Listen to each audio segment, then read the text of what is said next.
Hezbollah के अपने video viral करने शुरू कर दिए हैं।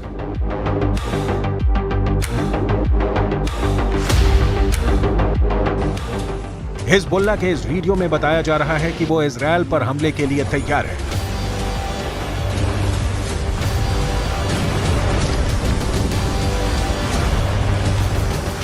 इस वीडियो में हिजबुल्लाह का मैसेज साफ है कि उसका अटैक ऐसा होगा जो इजरायल रोक नहीं पाएगा।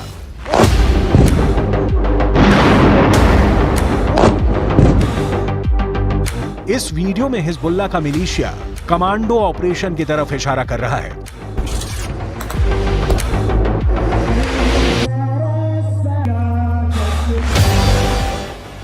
इस वीडियो में हिजबुल्लाह बता रहा है कि उसके कमांडो मोटरसाइकिल पर आएंगे और इजरायल की सेना भागती हुई नजर आएगी।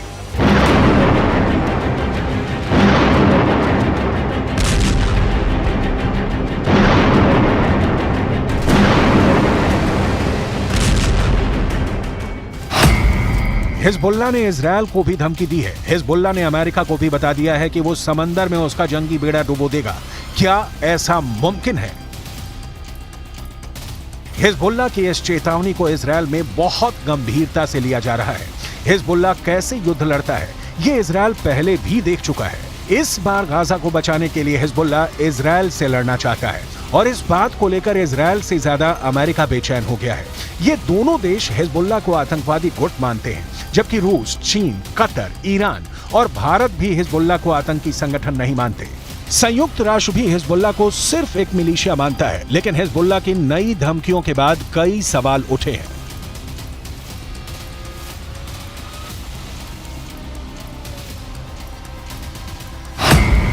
सवाल नंबर 1, हिजबुल्लाह कौन है? तो जवाब है, हिजबुल्लाह लेबनान की एक राजनीतिक पार्टी है और इसका अपना एक मिलिशिया है। सवाल नंबर 2, हिजबुल्लाह की ताकत क्या है? तो जवाब है, हिजबुल्लाह के पास 1000 लड़ाके हैं, जो लेबनान की आर्मी से भी खतरनाक फोर्स मानी जाती है। सवाल नंबर 3, हिजबुल्लाह क्यों इजरायल और अमेरिका को धमकाता है? लेबनान में हिजबुल्लाह संगठन को खड़ा करने वाला है ईरान, और ईरान अमेरिका और इजरायल का सबसे बड़ा दुश्मन कहा जाता है। सवाल नंबर 4, हिजबुल्लाह को इजरायल क्यों इतना बड़ा खतरा मानता है? हिजबुल्लाह ने रूस की फौज के साथ मिलकर सीरिया से आईसिस को पूरी तरह खत्म कर दिया। हिजबुल्लाह ने ईरान के ऑर्डर पर सीरिया में युद्ध लड़ा और अब वहां तैनात है। सवाल नंबर 5, क्या हिजबुल्लाह इजरायल को हरा सकता है? हिजबुल्लाह 2006 में इजरायल के खिलाफ युद्ध लड़ चुका है। 34 दिनों तक चले इस युद्ध में इजरायल को सीज फायर के बाद लेबनान से पीछे हटना पड़ा था।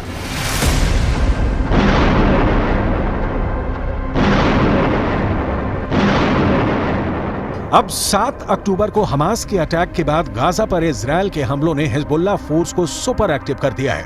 हिजबुल्लाह ने बहुत साफ शब्दों में कह दिया है कि वो इजरायल पर हमला कर देगा और ये वार्निंग देने से पहले इजरायल तक मैसेज पहुंचा दिया कि अगर इजरायल की सेना फिलिस्तीन के गाजा में घुसी तो वो उत्तरी सीमा की तरफ से इजरायल पर चढ़ाई कर देगा। इजरायल और लेबनान के बीच करीब 130 किलोमीटर लंबा बॉर्डर है और यहाँ संयुक्त राष्ट्र की शांति सेना तैनात रही है। इसमें भारत की फौज भी शामिल है। इस वक्त इजरायल को गाजा से ज्यादा इस बॉर्डर की टेंशन है, क्योंकि अगर इजरायल गाजा में घुसा तो हिजबुल्लाह उत्तर की तरफ से इजरायल से हमला बोल देगा।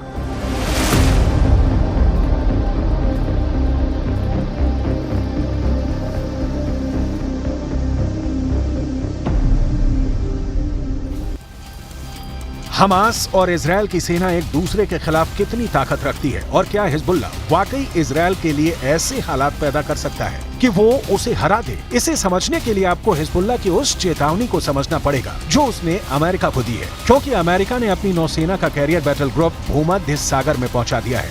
अमेरिका का यह बेड़ा, जिसमें फोर्ड कैरियर के अलावा 5 बहुत ही खतरनाक डिस्ट्रॉयर हैं, इन सब में हर तरह की 1000 से ज्यादा मिसाइल किसी भी वक्त हमले के लिए तैयार है। कोई दुश्मन नहीं चाहेगा कि उसके सामने ऐसी चुनौती खड़ी हो जाए।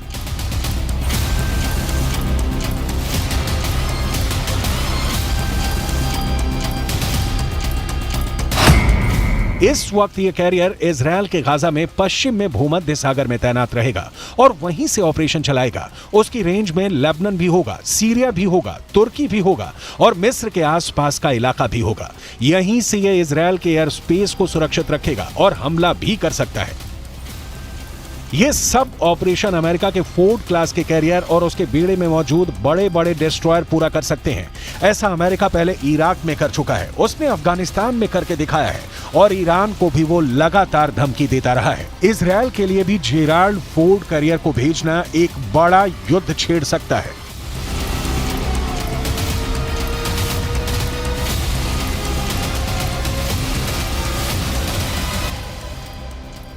यही भरोसा अमेरिका अब इजरायल को दिलाना चाहता है कि समंदर से ऑपरेशन चलाकर अमेरिका सीरिया पर भी बमबारी कर सकता है, लेबनान के बॉर्डर को भी सैनिटाइज कर सकता है। लेकिन लेबनान में हिजबुल्लाह को अब ईरान से ऐसी मिसाइल मिल चुकी है जो अमेरिका के इन विशालकाय जहाज को पल भर में डुबो सकती है।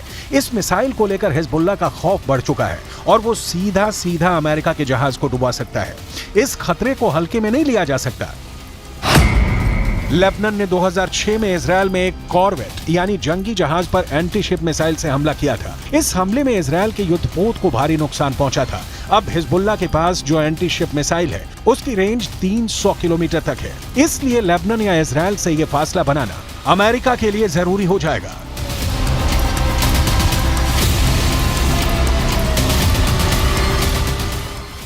इसमें कोई शक नहीं कि हिजबुल्लाह की लीडरशिप तेहरान से मिलने वाले ऑर्डर पर काम करती है। इसलिए सवाल यह भी कि क्या ईरान चाहता है कि हिजबुल्लाह इजरायल पर अटैक कर दे। ईरान ये भी बहुत अच्छी तरह से जानता है कि इस वक्त इजरायल बेहद कमजोर है या फिर अमेरिका की शक्ल में उसे नई ताकत फिर से मिल गई है।